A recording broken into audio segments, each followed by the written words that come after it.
সম্প্রতি এক শ্বাসরুদ্ধকর অভিযানে ভেনেজুয়েলার প্রেসিডেন্ট নিকোলাস মাদুরোকে বন্দী করে তাক লাগিয়ে দিয়েছে আমেরিকা। একই ধাঁচে ইরানের পারমাণবিক কেন্দ্রে বিশেষ অভিযান চালিয়ে তাদের সমৃদ্ধ করা ইউরেনিয়াম জব্দ করার কথা ভাবছে ওয়াশিংটন। ট্রাম্প প্রশাসনের এই ভাবনাকে একটি চরম আত্মঘাতী পদক্ষেপ হিসেবে চিহ্নিত করেছেন সামরিক বিশেষজ্ঞরা। বর্তমান গোয়েন্দা তথ্য অনুযায়ী ইরানের কাছে প্রায় 440 কেজি সমৃদ্ধ ইউরেনিয়াম রয়েছে। এগুলো মাটির অত্যন্ত গভীরে ইস্পাহান ও নাতানজের মতো সুরক্ষিত পারমাণবিক কেন্দ্রগুলোতে রাখা হয়েছে। আমেরিকার হাতে সিল, টিম 6 ও ডেল্টা ফোর্সের মতো বিশ্বের সেরা বিশেষ বাহিনী রয়েছে। তবে ইরানের ভূখণ্ডে ঢুকে এই পরিমাণ তেজস্ক্রিয় পদার্থ ধ্বংস করা অথবা চুরি করে নিয়ে আসা প্রায় অসম্ভব একটি মিশন। এই ধরনের অভিযানে কেবল কমান্ডোদের দক্ষতাই যথেষ্ট নয়, কারণ মাটির নিচের বাংকারগুলোতে প্রবেশ করা থেকে শুরু করে সেখান থেকে নিরাপদে ফিরে আসা পর্যন্ত প্রতিটি ধাপে রয়েছে মৃত্যু ঝুঁকি। তাই ইরানের সম্ভাব্য এই অভিযান আমেরিকার সামরিক ইতিহাসের সবচাইতে বড় বিপর্যয় ডেকে আনতে পারে।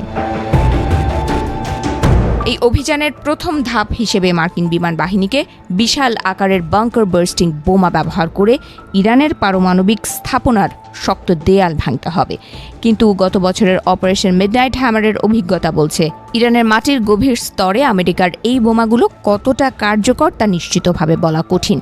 এছাড়া ইরানের পারমাণবিক স্থাপনার ভেতরে প্রবেশের পর মার্কিন কমান্ডোদের অত্যন্ত ভারী তেজস্ক্রিয়তা নিরোধক পোশাক পরতে হবে, ফলে তাদের স্বাভাবিক নড়াচড়া ও যুদ্ধ করার ক্ষমতা অনেকটা কমে যাবে।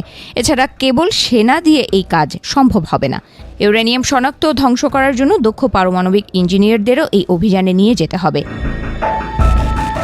এছাড়া বাংকার ব্লাস্টার বোমা হামলার পরই মাটির নিচে ধ্বংসস্তূপের মাঝে এই জটিল কাজ সম্পন্ন করতে দীর্ঘ সময়ের প্রয়োজন।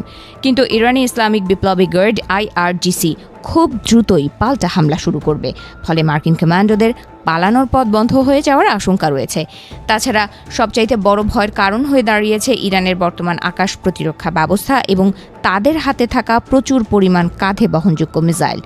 মার্কিন বিমান বাহিনীকে অনেক গভীরে গিয়ে এই অভিযানের জন্য F-35 এবং F-22 এর মতো শত শত বিমানের এক বিশাল বহর তৈরি করতে হবে। এমনকি হেলিকপ্টারগুলোকে মাঝ আকাশে বারবার জ্বালানি নিতে হবে। যখন হেলিকপ্টারগুলো কমান্ডোদের নামাতে নিচ দিয়ে উড়বে, তখন ইরানের সৈন্যরা পাহাড়ের নিচে লুকিয়ে থাকা ক্ষুদ্র মিসাইল দিয়ে খুব সহজেই সেগুলোকে ভূপাতিত করতে পারবে। তাই এই ধরনের মিশনে আহত সেনাদের উদ্ধার করা বা সার্চ অ্যান্ড রেস্কিউ অপারেশন পরিচালনা করা প্রায় অসম্ভব হয়ে পড়বে, কারণ পুরো এলাকাটি তখন ইরানি সেনাদের নিয়ন্ত্রণে থাকবে।